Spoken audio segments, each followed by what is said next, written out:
By a final score of 4-3, your Edmonton Oilers pick up the win against the Philadelphia Flyers last night. My name is Mosimann, and welcome to your daily dose of everything you need to know about the Edmonton Oilers. This is Game on Edmonton. Everything interesting about the Edmonton Oilers coming at you in 10 minutes or less. Now, before we dive into that, I want to tell you about an incredible show we have here on the Game Over Network.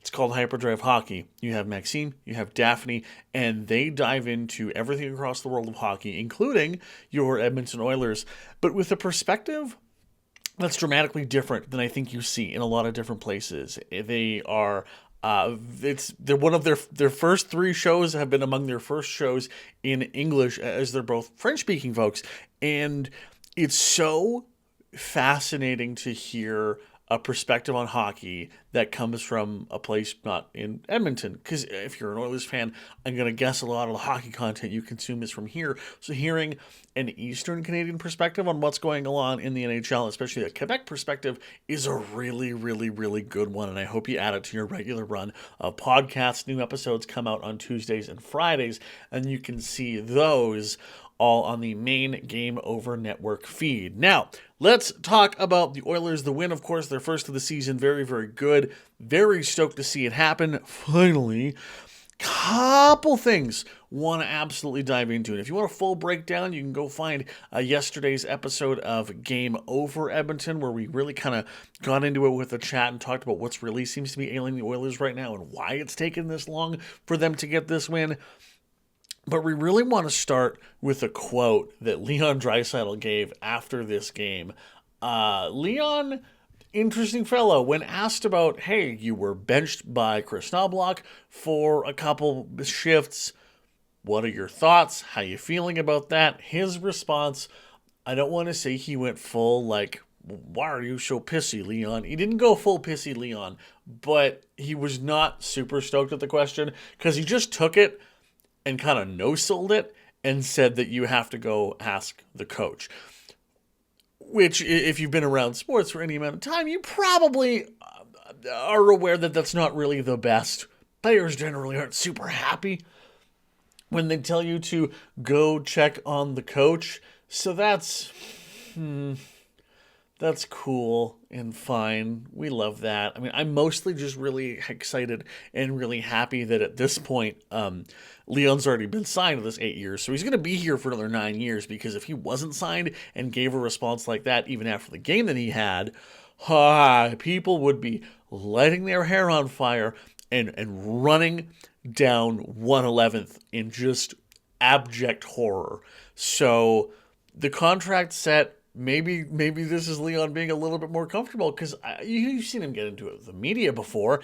Haven't necessarily seen him get into it with team staff in the same way that he did last night. But hey, you know what? You lose 3 games in a row. Feelings are weird. That is a game the Oilers should have won like 7-1, and they just kept taking dumb penalty after dumb penalty after dumb penalty and having a bunch of weirdness come at it from the officials. So are we really surprised that Leon's a bit grumpy? Probably not, but still not exactly what you want to see from the soon-to-be highest paid player in the NHL. That being said, the next Oilers game comes up against Nashville tomorrow. That game down in Nashville.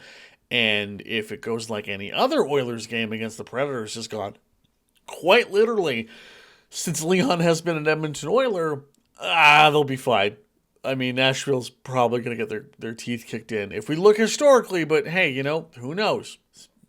Panthers now have a whole different team that certainly is very interesting to look into. We'll dive into that with a little more in-depthly tomorrow here on Game on Edmonton. One thing that was really interesting to see the Oilers kind of do last night, you maybe picked up on this throughout the broadcast, they went super hard in talking about their 50-50 numbers. Now, this is definitely anecdotal on my part, but it seems like the 50-50s are a little less gigantic than they have been in the last couple of years. I mean, you go back to like pre-pandemic, especially the 2016 playoff times, every game was $1 million minimum. And it doesn't seem like they're quite hitting those totals like they have before. Even the preseasons were these huge, crazy mega jackpots, and they had one 50-50 that ran through the regular season or the preseason this year, and it wasn't huge by Edmonton standards. Now, you know us, we're a city of sickened degenerates who just deeply love a 50-50, but it was really fascinating to see the Oilers go absolutely ham on pushing the 50-50 as something that people really got to invest in. So thought that was a little bit interesting. It was really funny to see Gene Principe interview some of the folks that had won, because if you've ever spent any time looking at lottery and 50-50 media, like kind of advertising around it, it's really specific. Because of the rules set down by the AGLC, there's certain things you're just not allowed to say. And it was really funny to see families that just like didn't know any of those rules be like, yeah, you can play and maybe you're gonna win and you'll be able to pay off your house and do all that. And then see Gene Principe kind of panic and have to sort of like backtrack them out of that was very very funny. So I used to do these endorsements for a lottery company here in Alberta, and they were very clear. Don't talk about luck.